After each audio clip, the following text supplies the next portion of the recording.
The deck was slick with blood, not rainwater, not oil, blood. It pooled in the grooves of the planks and ran along the seams where the wood met iron. The first mate's body lay sprawled face down, one hand still clenched around a broken pipe. The captain's quarters were silent, the door ajar, splinters punched through it from within. Outside, the ocean rolled gentle and blue beneath a rising sun, unaware of the violence that had unfolded in the dark. In the ship's hold, hidden behind barrels of pork and salted fish, two boys huddled together. One whispered a prayer. The other listened to footsteps above. Heavy boots, a voice barking orders, a sudden scream, and then nothing. This was not a battlefield, not a warship. It was a whaling vessel, and it had just become a killing floor. The Globe set sail from Nantucket in December of 1822. A lean, seasoned whale ship, this was her 5th voyage into the Pacific. She carried 21 crewmen and several officers, all tasked with a familiar and brutal job: hunt whales, harvest their oil, return home rich. The work was long and violent. Harpoons to the heart, knives to the bone. Blood on the deck, day after day. The only reward was the oil, slippery, stinking wealth that lit lamps across the Western world. The ship's captain was Thomas Worth. He wasn't beloved, he wasn't hated. He was a man shaped by years of saltwater discipline, sharp-tongued, exacting, and thoroughly in control. He ran the ship like a tight watch spring. Orders were followed, dissent was crushed, and aboard his ship, down among the lower ranks, was Samuel B. Comstock. No one knew why Comstock had signed on. He wasn't like the others. While most crewmen were farm boys or poor laborers, Comstock came from wealth, a prominent New York family. He was educated, polished. He could quote Latin and sketch portraits. But something in him was bent. The Globe was not his first voyage. He'd sailed before, performed well, earned trust. But by the time she left port in 1822, something had turned inside him. The other men called him moody, brooding, off. He spoke in riddles. Sometimes he wouldn't speak at all. And then, one night, he started talking about freedom. At first, the whispers didn't mean much. He'd speak softly to the night watch, voice low over the creak of the rigging. How the officers kept the profits. How the laborers did the dying. How the ship was a prison with no walls. How the men above them treated them like beasts. And how they could take it all back. It was fantasy.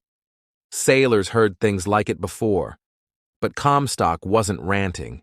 He was recruiting. His words were careful, his tone calm. He didn't yell or rally. He reasoned. They could kill the officers, take the ship, sail to an island, split the wealth, live free. He promised equality, no more lashes, no more work for someone else's fortune. Some laughed him off, but others listened. Silas Payne, a wiry and vicious man, was the first to join him. Then Elisha Small, a disillusioned harpooner. Then William Humphreys, young and eager. In all, 6 or 7 men pledged themselves to Comstock's mutiny. They kept it secret for months, watching, waiting, sharpening knives. And on the night of January 26, 1824, in the middle of the Pacific, they struck. It began in silence. The mutineers moved through the sleeping ship with axes and clubs. They struck with surgical violence. Captain Worth was dragged from his hammock and butchered before he could speak. The first mate tried to fight back but was hacked down at the helm. Men awoke to screams, only to find blades in their throats. The killing lasted just minutes. By the time it ended, 5 officers were dead. 2 others had been thrown overboard, one while still alive.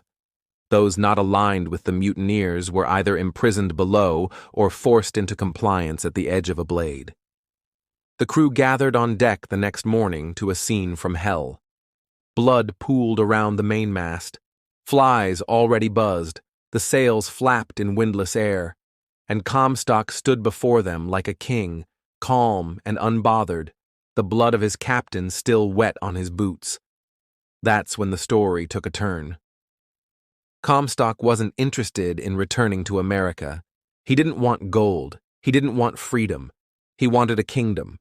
He told the crew they were sailing to a remote island in the Pacific, one where they could rule. The native people would serve them.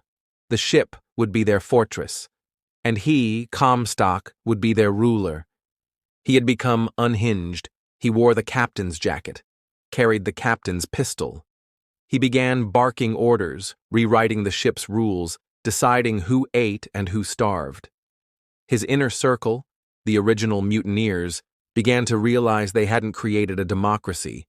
They had installed a tyrant. So they did what mutineers do best. They mutinied again.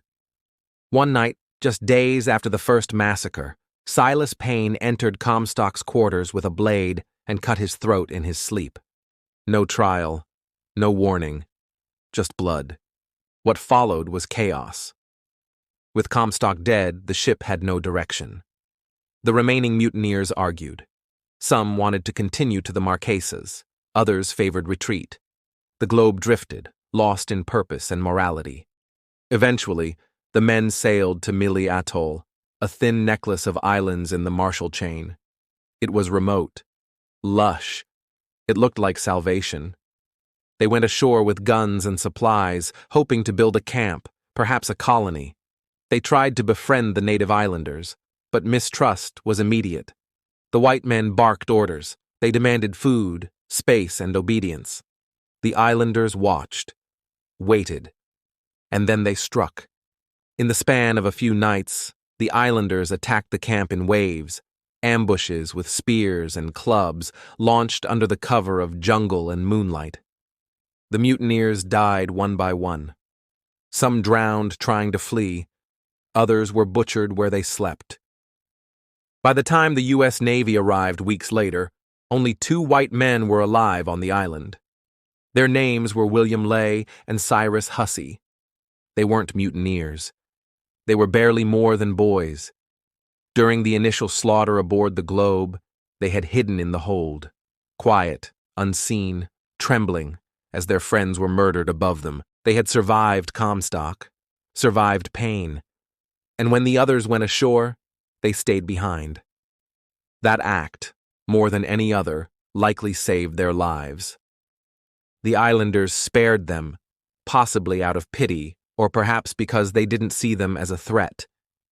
They lived under guard for nearly 2 months, surviving on fish and coconuts, unsure whether help would come. It finally did. The Navy took them off the island, brought them home.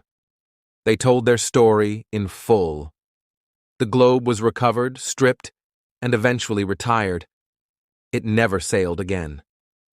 The mutiny became legend, a cautionary tale whispered in every port, every mess hall, every ship's galley. William Ley and Cyrus Hussey published their account in 1828. It became one of the most widely read mutiny narratives of its time. In it, they described not just the events, but the faces, the smells, the way Comstock's eyes looked after he began to believe he was divine. It's a rare look into the psychology of madness at sea. No ghosts haunted the Globe. No monsters swam beneath her keel. Only men. The sea is full of wrecks, but not all of them sink. Some stay afloat just long enough to become something worse. The Globe sailed for oil and profit, and returned with blood and legend. Her name faded. Her hull was broken apart. But her story lingers, etched into the charts, and remembered by those who know what happens when men lose sight of land, and of themselves. Thank you for listening to The Sunken Ledger. Subscribe for more true stories from the depths.